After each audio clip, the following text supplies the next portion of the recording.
from made the decision that I'll be retiring from the NFL. There's plenty of reasons that go into that. It's funny talking through this whole situation and looking at. Welcome to the Put On Waivers Media Group, home of the Put On Raiders podcast and the Student Body Right podcast. This is your place for the best breakdowns and the best insight for those who fight on and bleed silver and black. Now, here are your hosts, Dwayne Douglas and Ryan Holmes. Hey, welcome everybody to the glorious episode of the Put On Raiders podcast. I'm your host, Dwayne Douglas, and as always, I am podcasting on the beautiful shores of the Pacific Ocean. Beautiful day out here in Southern California. PORSBR is my Twitter handle, so check me out there. Got some good stuff for you this week with the Raiders. I did want to kind of go a little bit off the beaten path real quick because Darren Waller retired. So let's hear what he had to say about his retirement, and we'll come right back on the other side. Made the decision that I'll be retiring from the NFL. There's plenty of reasons that go into that. It's funny talking through this whole situation and looking at my contract, and I think I owe back like a little bit under $1 million in bonus money, and there's a lot of people that have had conversations with me coming up to me and asking if I've made my decision yet. And, the common thought process is, how could you leave money like that on the table, which is excess of 30 million over the next 3 years. And, it's a lot of, that's a whole lot of money.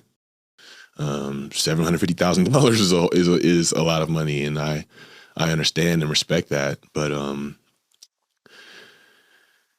I feel like I've spent most of my life doing what I should be doing and measuring that in the eyes of what people would expect from me. I've been a people pleaser my whole life, somebody that has struggled with worth, confidence, feeling valuable. And, you find value in, people accepting you because of, the way you play a game, the way you go out there and do what you do and entertain. And that comes with great moments, great connections with, fans and people that have, been inspired in a lot of different ways by me, which is all cool. But, at the same time, it's like, I feel like I always end up at the stop of my life looking way better than it feels if I continue to base my life off of that and my decisions off of that. And, it's an opportunity for me to, kind of take back the power in my life, start to make choices for myself, take control. All right, cool. That's Darren Waller and his retirement. So I think there's time, there's a lot of this context here. So like to me, I was kind of surprised at some of the reactions to Raider Nation about this. It is what it is. I'm not gonna go. I mean, like we can talk about it, but like, I just feel like it was just like the first thing that people said ran to was we won the trade, and I think that's interesting to kind of come with that kind of in that situation to be like, okay, we just won the trade. We won the trade because they traded Darren Waller to the Giants and they ended up getting with Trent Tucker, who was going to be the fifth passing option with a offensive unit that's going to run the football the majority of the time. So let's pat ourselves on the back for that, I guess, if you will. To me, it's not that big of a deal as far as like winning a trade. I mean, I just want to give him his kudos for like, hey, listen, he had a decent career. And he had 2 years back to back where I don't know if Brock Bars will ever have any years like that. I mean, he had in 2019, he had 90 catches for 1,145 yards, 12 yards catch. His long was 75 yards, and he had 3 touchdowns. And then we had 107 in 2020. 107. He had 1,196 yards, 11 yards per catch, and then he had 9 touchdowns. So those are 2 really back-to-back years. After that, it was just injury riddled.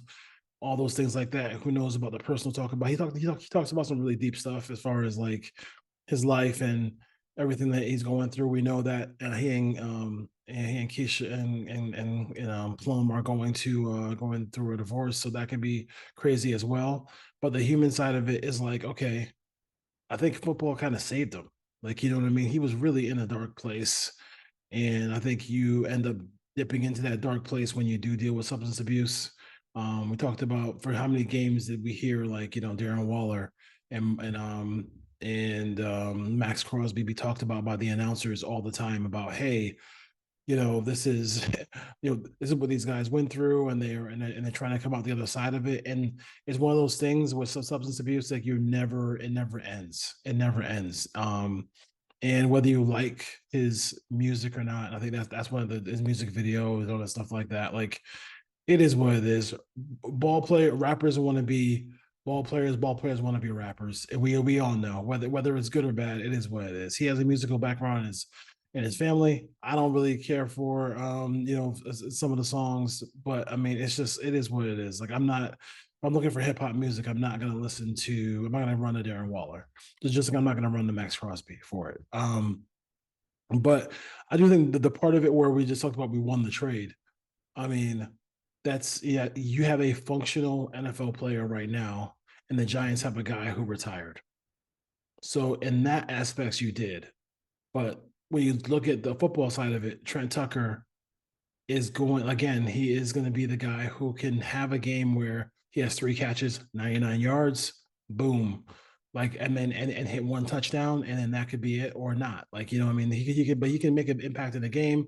He's not going to get a lot of targets. I think who knows how many times the Raiders are going to even throw the football this year. Like that's a real thing. Like, the Niners threw the football, had the least amount of football passes attempted in football last year in National Football League. I think the Raiders might beat him. I think the Raiders might beat him. I think the way he wants to play this, run the football and do this, all this ground and pound with Zamir White and all these other people, like that's going to be something where like you have to sit back and think about, what are we really in for this season? I mean, you got to really think about it. Like that's going to be it's real. Like you can't just ignore the fact that this is a guy this is a team who is in a position where there might be very limited passing opportunities. So when you say you won the trade, you have a functional player who is a who if somebody got hurt, if Devontae got hurt or uh somebody else in the wide receiver core got hurt, Jacoby Myers got hurt, then yeah, then you can come in and play. I don't know. He's put a different position than they do as far as like the route tree and everything like that. We don't know if he can run the whole route tree or anything, or as far as that goes. But you have a functional player. But do you have a guy who can really carry the load for 7 weeks, 17 weeks of a season? If somebody went out in training camp or something like that, the Raiders would probably still go out there and buy and get a receiver, or they would end up playing Gallup or anybody else. So functional player, yes, but won the trade because you have a guy who has 2 legs and actually can play in the league now. I'll give you that. But besides that, I mean, that's something that really, I would say, I don't know.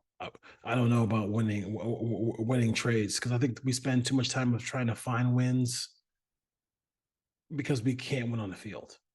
And that's the biggest thing that kind of like irks me a little bit is like we're sitting here talking about, hey, we did this, we did that. Like, yeah, we did those things, but like we're not winning on the field. We beat the Chiefs, but yes, they made the playoffs and won the Super Bowl. Like, again, are we winning on the field? Like those are the things that I really want to the Raiders really need to do is win games. And I don't know how long AP's contract is. I don't know how long this whole thing is going to last because it looks like that offensive coordinator has a 2-year deal, all the things like that. So we'll see what it does. Can they shock the NFL? Because NFL and the people around the NFL, the people who are handicapping the Raiders, I don't think they're going to be very good this year. So we'll see if they actually can end up being a really good football team. But put in the comments. I want to see. Do you feel like at some point Brock Bowers can have something like those two back-to-back years that Darren Waller had. 90 catches, 107 catches, 12 touchdowns in those 2 seasons. I think 12 touchdowns in 2 seasons could be possible, but that's something to think about as well. Another layer to the Trent Tucker situation too is that, like, they have to show why they drafted Brock Bowers. So I think, at the end of the day, I think Brock Bowers might get, even if it's force fed, he's going to get just as many or get the second amount of second in targets in this offense. I don't think there's any question about that. Like, they really want him to be involved in it, and they're going to force feed it. I mean, because you can't, because it was a little bit of a luxury pick, and they have to show everybody that this pick was worth it. Like, they just have to show that it was worth it. So we'll see if it's worth it for the Raiders coming down the road here as they get ready for the season. Again, we talked about a lot of different things with the Raiders all this year. We're gonna do some positional breakdowns of the AFC West coming up. Who has the best offensive line in the AFC West? Who has the best quarterback in the AFC West? I think we know that already. Who has the best running back room in the AFC West? Talk about those things coming down the road here, and then also once Solo gets back to being better, he will come on and we'll talk about a lot of different things with the quarterback situation with the Raiders. And I think there's one question that we both have is, like, AOC needs to be great or he needs to be terrible. Like, him being in the middle does not help the Raiders at all, because I think they have to make a decision on whether or not he's the long-term answer, and he's not going to be the long-term answer if he's just mid. All right. So Darren Waller retires. We talked about that. Hit me in the comments if you think that those two back-to-back years that he had in 19 and 20 will be eclipsed at some point by Brock Bowers down the road. All right, Ray Nation, we'll be back. Peace.